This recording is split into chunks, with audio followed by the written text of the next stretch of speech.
What is going on, guys? Welcome to Greggles TV. In this video, I wanted to talk about the five warnings, five things to know about the Google Pixel 6 Pro.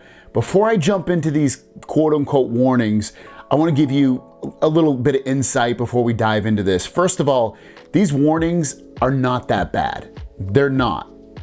Another thing to know, this phone is awesome. If you're thinking about buying it, buy it. You'll be happy with it. It's a really, really nice phone.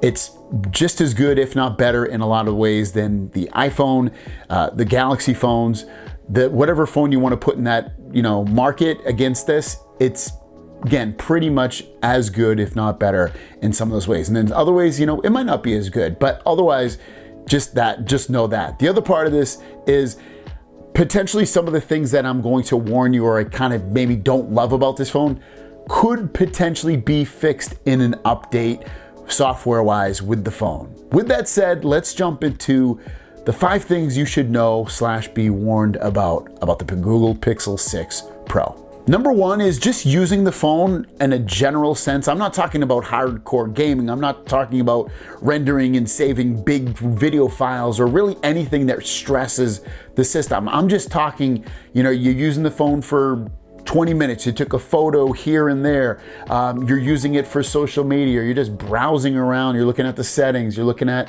a website. You're watching a video for a couple of seconds. It gets a little warm.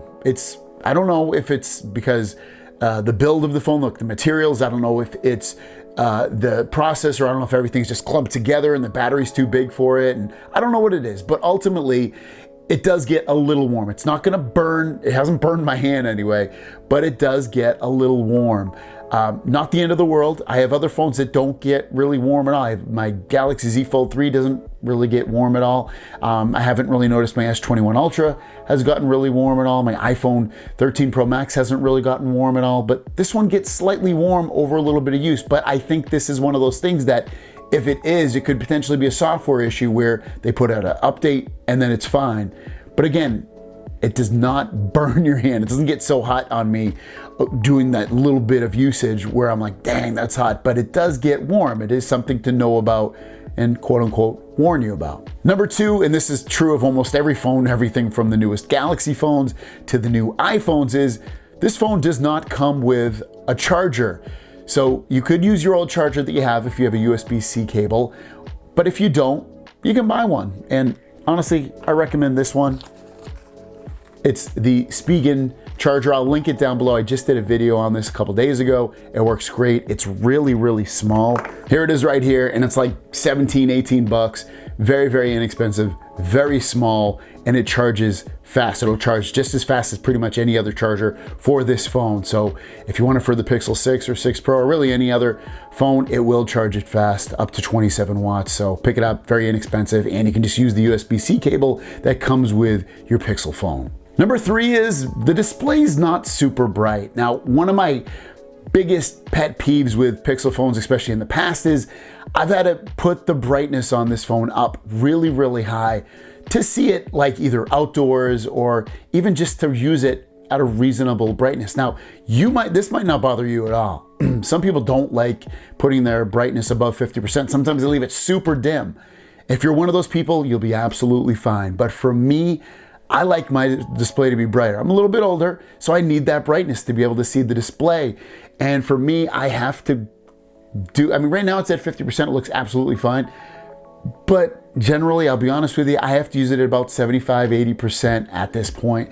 It's one of the things that I absolutely love about Samsung phones, that those displays are crazy, crazy bright. iPhones are pretty bright as well, but I mean, like the ultimate brightness that I've personally seen on displays are Galaxy phones, especially the high-end flagship Galaxy phones. And this phone, I have to get it up pretty bright to make it like pretty comfortable for me. It's not the end of the world. I can still use it. I can still use it outdoors and see stuff. It's just that I have to put that brightness almost all the way up in order to do so at times, or have it really, really high, which in turn is gonna burn up a lot of the battery life. This one, I don't think they're gonna be able to fix with a software update. It's really probably the limitations of the display that they have on it. So with that said, just be forewarned if you want the brightest display, the Pixel phone's definitely not it, but it does get fairly bright. The next one, number 4, is the in-display fingerprint sensor. So when I use this, it generally works for the most part. Now, I would say the best in-display fingerprint sensor is the one, out of all the ones I've used, is Galaxy S21 Ultra. The best fingerprints that I've ever used sensors are always either on the side here where the power button is, or they are on the back of the phone. I think those are even better than the in-display ones. But the Pixel one on the 6 Pro, it could be improved potentially with a software update. But I would say for me, accuracy, see, it's not even working, it's probably in the 70% range, 80% maybe. It works. Does it work amazing? No, I would say it's good or average. It definitely is not the best. You can obviously use the screen unlock doing your little code or your PIN code, but I mean, it works. Don't get me wrong, but it could definitely be improved on here. Again, I don't know if they can improve with the software update or if it's the actual hardware inside that's sitting inside this that makes it not so great, especially compared to the one in the Galaxy S21 Ultra. But it feels like it's a fingerprint sensor underneath the display that's from a couple of years ago. That's what it feels like to me, where they were like kind of accurate, but kind of not accurate. And this kind of sits in that same boat. And the last thing to know about the Google Pixel 6 Pro, and probably the Google Pixel 6, I would assume as well, is, and this is kind of true of some phones, but I feel like it takes just a little bit longer on this phone. And I've done benchmark tests, and this, I will say, I've compared this to a Snapdragon 888, and the single core score actually has beaten a Snapdragon 888, especially the one on the Surface Duo 2. The multi-score has lost by I think 300 points or something, but which isn't a huge difference. So don't go thinking this is not a good performer, the Tensor processor. But with that said, when I take a portrait photo and I immediately go into it, you can see it's gonna take a few seconds to process. And it's kind of true of almost any phone, but it takes a little long to process it, like a few seconds. Now, with that said, think about this. This takes amazing photos. So the extra processing time that it does, take, you end up getting a good photo. And I think the photos that I've taken with this are like super sharp. They're spot on. They look fantastic. And I will gladly wait that few seconds to get a great photo. But with that said, would I like it to be faster? Yes, but you're only gonna notice the quote unquote few seconds that it takes to process it if you're immediately taking the photo and immediately going in to look at the photo. If you don't do that, you can still go in there, and I'll show you. You can go in there and still take, portrait mode photos. It's processing, and I can still pop photos out, and it stopped right there because it processed. I can take about 3 or 4 photos before I can jump in and then on. So there's a little bit of processing time, but regardless, not too bad.